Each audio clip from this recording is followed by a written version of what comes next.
Praise the lord. యేసునామమే జయము. మన రక్షకుడు, మన విమోచకుడైన యేసుక్రీస్తు అతి పరిశుద్ధమైన నామంలో అందరికీ వందనాలు. చిన్న ప్రార్థన ద్వారా ఉదయకాల వాక్య భాగం ధ్యానించుకుందాము.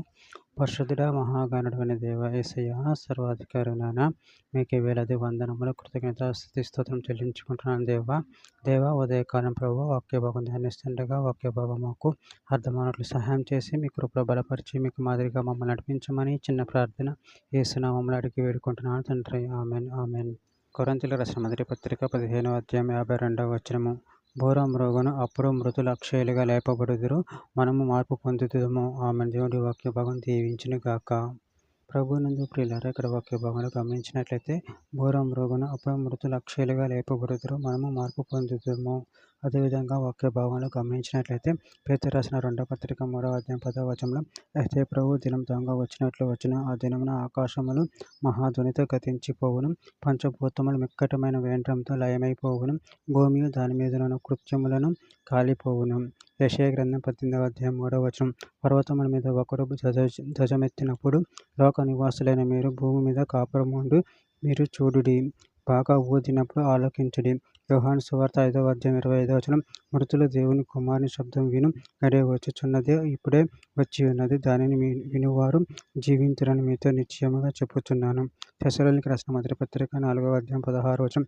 ఆర్భాటంతోనూ ప్రధాన దూత శబ్దంతోనూ దేవుని బోరతోనూ పరలోకం నుండి ప్రభువు దిగి వచ్చును, క్రీస్తునందుండి మృతులైన వారు మొదట లేతురు.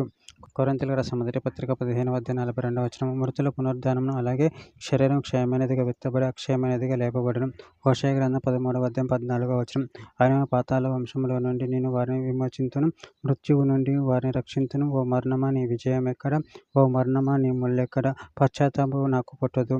లూకా సువార్త 20వ అధ్యాయం 36వ వచనం. వారు పునరుద్ధానములో పాలువారై ఉండి దేవదూత సమానులను దేవుని కుమారులై ఉందురు కనుక వారికను చావనేరరు. అపోస్తలుల కార్యముల గ్రంథం 2వ అధ్యాయం 27వ వచనం. నువ్వు నా ఆత్మను పాతాళంలో విడిచిపెట్టవు, నీ పరిశుద్ధిని కుళ్ళు పట్టనియ్యవు. చివరిగా ఒక మాట. తెస్సలోనికీయులకు రాసిన మొదటి పత్రిక 4వ అధ్యాయం 17వ వచనం.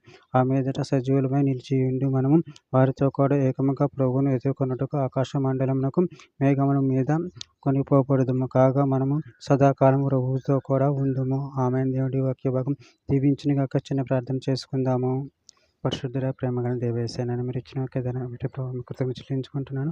మీ ప్రేమ కృపలో కాచి కాపాడండి. మీ పరిశుద్ధిని కుళ్ళబట్టి నేను చిరహాలు వేస్తున్నాను ప్రభు. మమ్మల్ని కూడా కాచి కాపాడి మీ మహిమార్థమే మమ్మల్ని ఆడుకొని మీ కృపలో బలపరిచి స్థిరపరచమని చిన్న ప్రార్థన ప్రభు యేసు నామములో అడిగి వేడుకుంటున్నాను తండ్రి. ఆమేన్ ఆమేన్ ఆమేన్ ఆమేన్.